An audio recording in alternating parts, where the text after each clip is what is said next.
Jeśli jest jakieś wydarzenie, które za każdym razem wzbudza emocje wśród wielu Polaków, jest to bez wątpliwości mecz Polska kontra Niemcy. Zainspirowało mnie to, aby przyjrzeć się, jak Polska wypada w porównaniu do Niemiec na tle branży gier wideo. Dlatego nie przedłużając, zaczynajmy. Nie ma rynku gier bez graczy. Od tego jakże oczywistego stwierdzenia zaczynam porównanie, a na tym tle w Polsce na około 38 milionów obywateli mamy aktywnych około 12 milionów graczy. W Niemczech natomiast liczebność mieszkańców to około 82 miliony, a liczebność graczy to około 41 milionów. W tej kwestii wypadamy słabo i nawet patrząc na stosunek liczby graczy do liczby obywateli, to jesteśmy na poziomie około 30%. Tymczasem w Niemczech jest to stosunek w wysokości około 50%. Pierwszy punkt dla Niemiec. Po graczach przechodzimy do sprawdzenia gier, jakie zostały wyprodukowane w danym kraju. I tutaj zarówno w Niemczech, jak i w Polsce produkowane są wysokiej jakości gry. To w Niemczech powstały takie marki jak chociażby seria Settlers, seria Anno, dwie części Spellforce, serię Gothic, Risen, Crysis,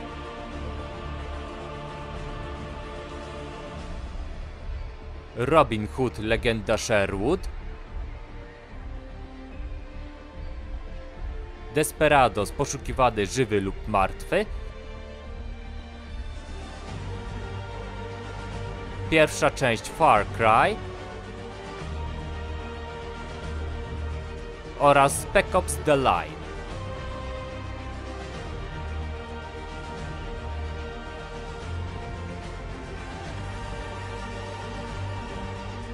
Polacy natomiast pochwalić się mogą również dobrymi grami, takimi jak seria Earth,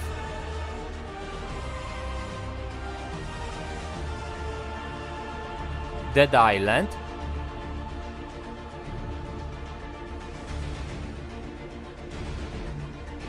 Painkiller,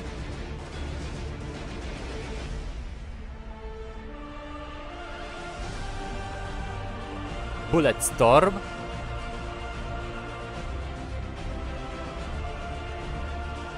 This World of Mine,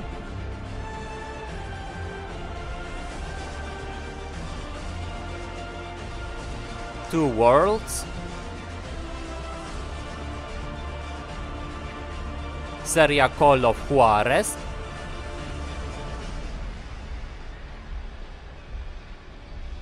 oraz oczywiście trylogia Wiedźmin. Tutaj widać, że jakością gier nie odbiegamy od naszych zachodnich sąsiadów, także w tej kategorii punkt dla obydwu stron.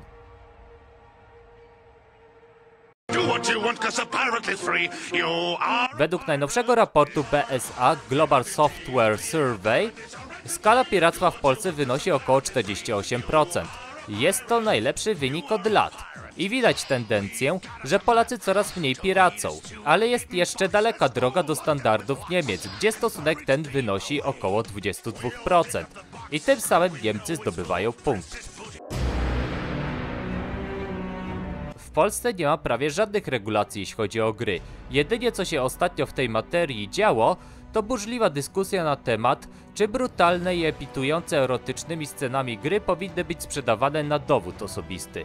I jak na razie na tym się tylko skończyło.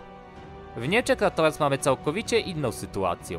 Tam rząd niemiecki wielokrotnie nakazywał wydawcom, aby swoje gry odpowiednio zmieniali, co na przestrzeni ostatnich lat można wymienić takie przykłady jak zamiana ludzi w roboty, usuwanie krwi,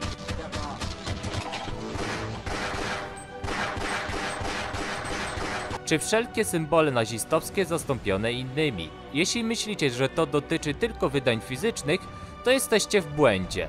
Ostatnio z platformy sprzedażowej Steam zniknęło 28 gier z powodu wysokiego poziomu brutalności. W tej kwestii zdecydowany punkt dla Polski.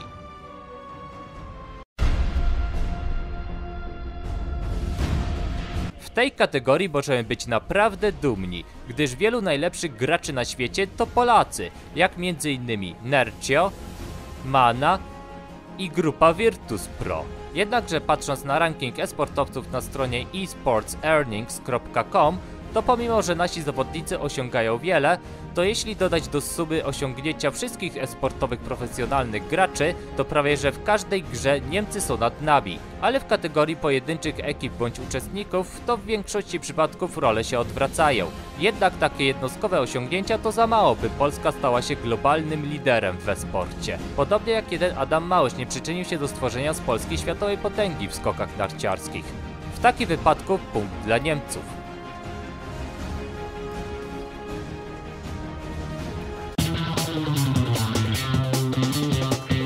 Kiedyś na próżno było szukać wydarzeń i festiwali głównie związane z grami, które byłyby odpowiednio wielkie, ciekawe i znaczące dla rynku. Teraz to już pieśń przeszłości. Polska pochwalić się może teraz wieloma wydarzeniami związane z branżą gier wideo, które swoim rozmachem przyciągają entuzjastów z całego świata.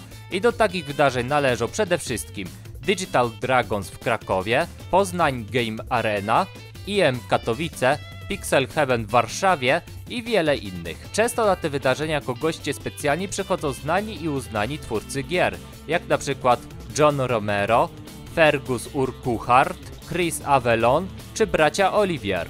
W Niemczech natomiast możemy odwiedzić m.in. takie wydarzenia jak Gamescom w Kolonii, największy festiwal gier w Europie, Amaze, festiwal gier niezależnych, konferencja Quo Vadis oraz Researching Games, konferencje i wykłady na temat gier. W kwestii wydarzeń i festiwali praktycznie niczym nie ustępujemy Niemcom, dlatego punkt wędruje do obydwu stron.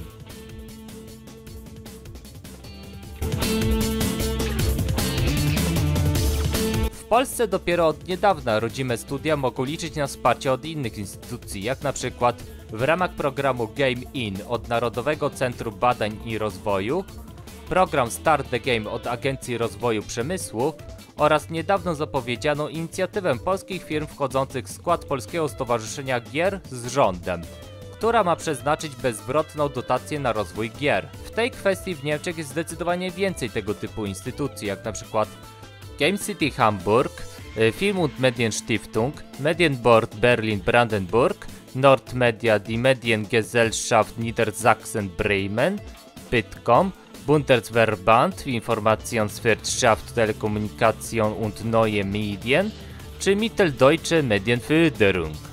W tej kategorii kolejny punkt wędruje do Niemiec.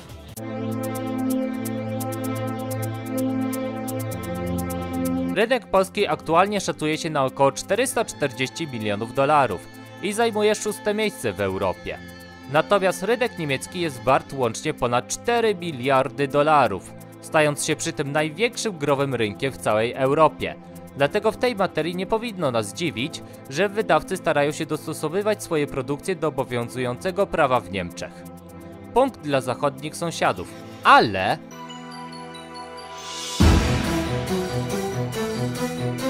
na tym tyle według raportu Newzo okazuje się, że Polska rozwija się 2 razy szybciej niż Niemcy. Wpływ na to miały medialne i finansowe sukcesy firm polskich na przestrzeni ostatnich lat, co naturalnie przyciąga wzrok potencjalnych inwestorów, oraz to, że gracze w Polsce coraz chętniej decydują się kupić grę niż ją piracić. Dlatego punkt dla Polski.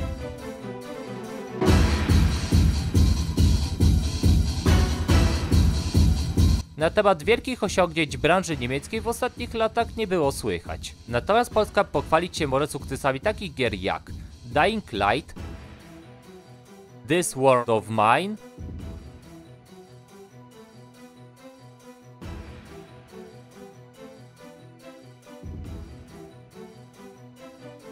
oraz oczywiście Wiedźmin 3, który ustanowił rekord w zebraniu w największej ilości nagród za tytuł gry roku w historii branży. Zdecydowany punkt dla Polski.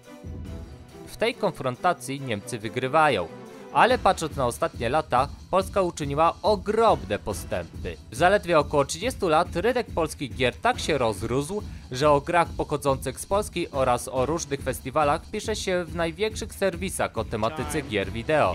I nic na razie nie zwiastuje, aby w tej sferze miał nastąpić kryzys. Koniec końców możemy być szczególnie dumni, że my jako gracze pośrednio przyczyniliśmy się do tego wielkiego sukcesu. The Witcher 3. The